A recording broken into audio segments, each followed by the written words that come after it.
In 1965, imagine a house where the rooms are flooded with 2 feet of seawater. In this strange, watery home, a young woman named Margaret Howe lives with a 6-year-old bottlenose dolphin named Peter. For 10 weeks, this was their world, their mission, to teach Peter how to speak English. This might sound like a sci-fi movie, but it's a true story, and it's one of the most beautiful and heartbreaking you'll ever hear. This wasn't just some quirky pet project. It was part of a larger, ambitious research effort led by neuroscientist Dr. John C. Lilly on the island of St. Thomas. Dr. Lilly was fascinated by the large brains of dolphins and believed they were highly intelligent beings with their own complex language. He theorized that if we could just bridge the communication gap, we could learn incredible things from them. His work was so groundbreaking that it even attracted secret funding from a very unlikely source, NASA. Why was the space agency interested in talking dolphins? Well, this was the height of the space race. Scientists were seriously contemplating the possibility of encountering extraterrestrial life. If we were ever to meet aliens, how would we communicate with them? Dr. Lilly's dolphin lab became a sort of practice ground. If we could learn to talk to another intelligent, non-human species right here on Earth, maybe we'd stand a chance of communicating with life from another planet. And so, with NASA's backing, the Dolphin House was born, and Margaret Howe, a young woman with no formal scientific training but endless curiosity and patience, volunteered for the most immersive part of the experiment. Her job was to live with Peter, 24/7.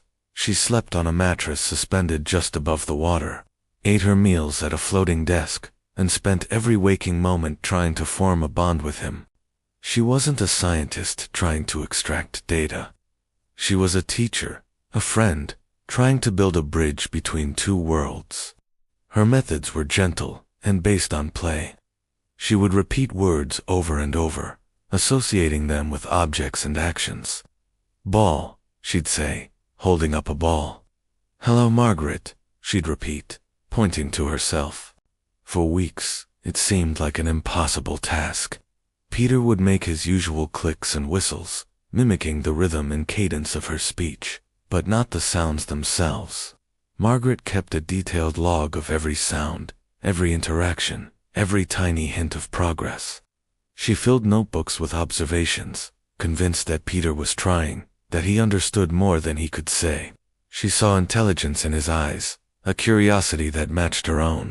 They developed their own routines, their own games. He was her constant companion in that isolated, watery world. And then, one day, it happened. It was a moment that would change everything. Margaret was trying to get Peter to mimic her sounds. She'd say a word, and he'd try to copy the shape of her mouth and the vibrations in her throat.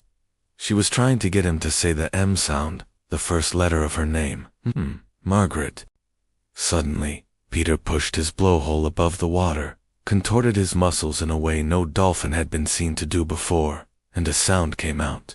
It wasn't a whistle, it wasn't a click. It was a guttural, breathy, but unmistakable sound. Ma. Margaret was ecstatic. It was proof. He was trying to say her name. Over the next few weeks, the breakthroughs continued. Peter began to mimic simple words. He could say 1, 2, 3, counting along with her. He could say the word ball. The most astonishing moment came when he seemed to call her. Margaret was on the phone in another part of the lab when she heard a distorted, watery voice call out, "Mama, Margaret." She dropped the phone and ran back. There was Peter, looking right at her. Had he just called for her by name? It seemed impossible, but Margaret believed it, with all her heart. A deep, profound bond had formed between them. It went beyond science. It was a connection of 2 souls. But this incredible experiment was not destined to last. Dr. Lilly's research was controversial. Other scientists questioned his methods, and his funding began to dry up. The media got wind of rumors, some sensationalized and distorted, which further damaged the project's reputation. The final blow came when Dr. Lilly became interested in experimenting with LSD, giving it to the Dolphins in an attempt to unlock their consciousness. This crossed a line for many, including the funding bodies. NASA pulled out, and the Dolphin House project was shut down. The lab was dismantled, and the Dolphins were moved to a smaller, darker facility in Miami. For Peter, the change was devastating.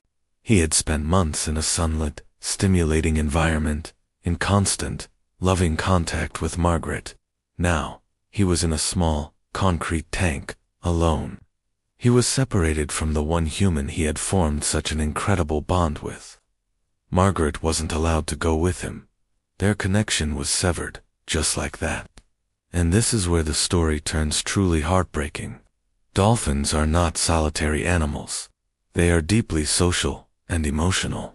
A few weeks after being moved, Peter died. The official cause was unclear, but Margaret and others who knew him believe he died of a broken heart, in what is known as voluntary cessation of breath. Some believe that dolphins, who have to consciously decide to take every breath, can simply choose to stop. They believe Peter sank to the bottom of his tank and chose not to come up for air again. He had lost his world, he had lost Margaret, and he had lost the will to live. This story forces us to ask some big questions.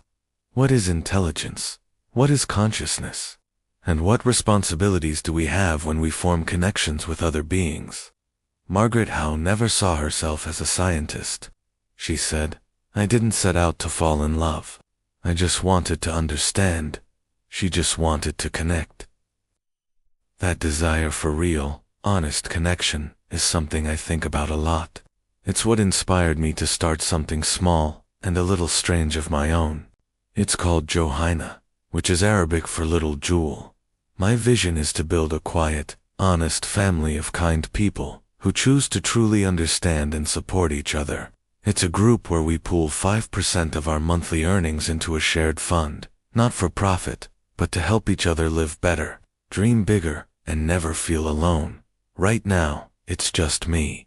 Just like Margaret once stood alone in that flooded house with nothing but hope and a dolphin who trusted her. I believe the most beautiful things often start with one person who is brave enough to care, to try something different. If this story touched you, if it made your heart ache in the best way, and if you believe that genuine connection is rare and worth protecting, then maybe you're the next person this little family has been waiting for. You don't need a fancy resume. You can send your CV, or just a few honest words about who you are, to the email in the description below. I read every single message myself, and if we both feel that same quiet warmth, that same desire for real community, we'll grow this together, one gentle heart at a time. If you felt something real today, drop the word Johayna in the comments. Thank you for listening to this incredible story. Like this video, and subscribe for more forgotten true stories every week.